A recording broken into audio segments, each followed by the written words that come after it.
Hi friends, welcome to my channel. My name is Taylor, and today we are going to do my July TBR jar picks. I'm so excited, woohoo! All right, so I did this for the second half of June, and it was so much fun, so I told you I was gonna do it for July, so here we are. So I am going to shoot again for 7 books. That is pretty reasonable for me with my work schedule and home life and everything, so I wish I could read 20 books, but unfortunately, I just cannot read that fast. So we're gonna try to shoot for 7 again this month. So here we go. Let's get started. So I'm gonna give it a nice good shake.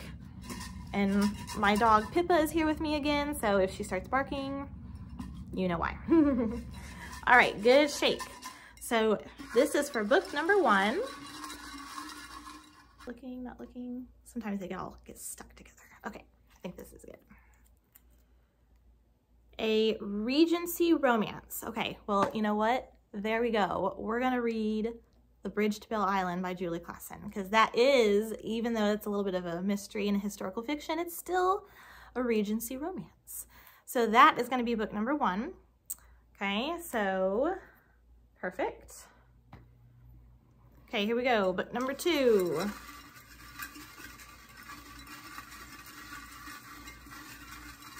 All right, here we go. Oh, got a couple. All right, book number 2, A Book Set at Sea. Okay, I have a couple of choices for this one up on my TBR shelf. I'm trying to decide which one that I'd rather read because I really want to read both. Okay, so I have decided for this one, I'm going to read Set the Stars Alight by Amanda Dykes. So it's basically about a girl who is loves the sea, and she is a marine archaeologist, and she is trying to find this legendary lost ship, and she has to team up with someone who knows about the stars. I forgot his exact profession, the name for his profession, and it's also a dual timeline. So it has to do with the present day and then 200 years earlier, I think. And that's pretty much all I know about it. I just read the synopsis, and I was like, this looks great. So once I do read it, I will give you the full rundown of that one. Okay, book number 3, here we go.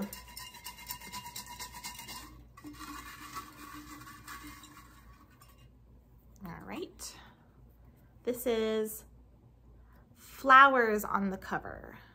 Okay, Flowers on the Cover. What would that be that I have? Okay, I know that I have Practice Makes Perfect. I just got that one, but you're not supposed to read that one before When in Rome. So I gotta see if I have something else with flowers on the cover. I'll be right back. Flowers on the Cover is gonna be Civil Secret by Juliette Merlier. There's the flowers right there. So this is the second companion novel to Wildwood Dancing. I read that one in April and just flat out love that book. That was like a 5 out of 5 for me. 5 out of 5 stars. It was just clean, magical, and romantic. That's all you need to know. It was wonderful. So this one follows Paula, the 3rd sister. So the 3rd, like the middle sister. I think there's 6 girls. Yes, 5 or 6. It's been a couple months. Anyway, this is the 3rd sister, Paula, and she has her own adventure. She was the studious, smart, practical one in Wildwood Dancing, so this will be fun. I believe that this one, ooh, you know, I don't know where this one takes place. But I do know that there, I believe, might be a love triangle. That's always fun.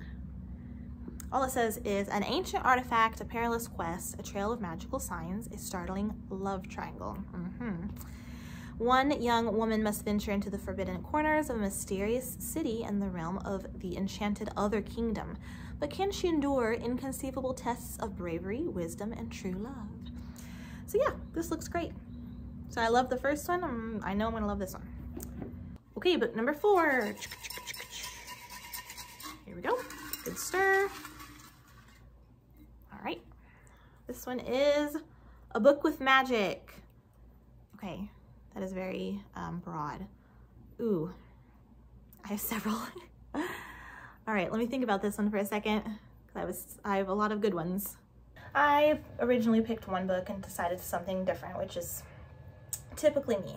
So for A Book with Magic, I'm going to be reading Harry Potter and the Prisoner of Azkaban by J.K. Rowling, and it is the illustrated edition, and I am super excited. Look how pretty it is. So yeah, that's my pick for A Book with Magic. Number 5. This is so much fun. Okay. A high fantasy book. Oh gosh. High fantasy is like the best ever, but then it's like daunting because you're like, can I read that this month? Can I get through it? Can I get through all these others and that one? I know exactly what I'm going to read for this one. The Lord of the Rings, The Fellowship of the Ring.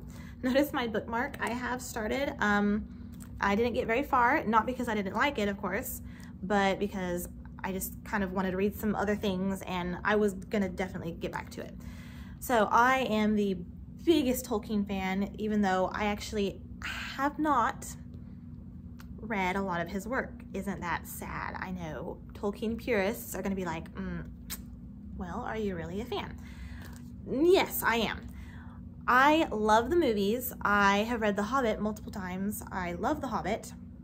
I love the universe that this is set in. There's something just so wonderful about the universe that he creates and his stories. And I just love Tolkien. So yeah, I'm gonna start with The Fellowship of the Ring. I have the illustrated edition here. The words are so small. So I always get daunted with high fantasy just because, you know, it's high fantasy. So here's some pictures, isn't that cool? It's really cool. So I don't know. I absolutely love The Lord of the Rings. I don't know if I'm gonna be able to get through it the whole thing though, especially if I have other books to read and stuff. So we'll just see, you know, we'll just have to see. But that's my pick for the high fantasy. Next up,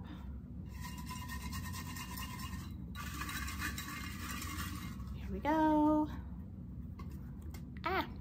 Okay. Water on the cover. Okay. I know what I'm reading. For water on the cover, I'm picking Tress of the Emerald Sea by Brandon Sanderson. I'm super excited for this one. This one's supposed to have a slight Princess Bride vibe to it. And it says, the only life Tress has known on her island home is an emerald green ocean. Home in an emerald green ocean has been a simple one, with the simple pleasures of collecting cups brought by sailors from faraway lands and listening to stories told by her friend Charlie. But when his father takes him on a voyage to find a bride and disaster strikes, Tress must stow away on a ship and seek the sorceress of the deadly midnight sea. Amid the four oceans where pirates abound, can Tress leave her simple life behind and make her own place sailing a sea where a single drop of water can mean instant death? So this one looks really cool. I have heard great things about it, and of course it's super popular right now, and super excited. All right, and number 7, here we go. Pick a good one, pick a good one. Okay, let's see what it is. A book about sports. I know exactly what I'm reading for this one. I knew exactly what I was gonna do for this one when I got it, and I'm like, oh yes, perfect. Okay, so The Cheat Sheet by Sarah Adams. I think this has a bit of fake dating, enemies to lovers type stuff, and it just looks really cute. So that's what I'll be reading for the sports book. Okay, I have my 7. I am so excited for these. I don't know if I'm going to be able to get through all 7 of them, especially with that high fantasy, but we shall see. You never know. All right, I am super excited. Thank you so much for watching and tuning in.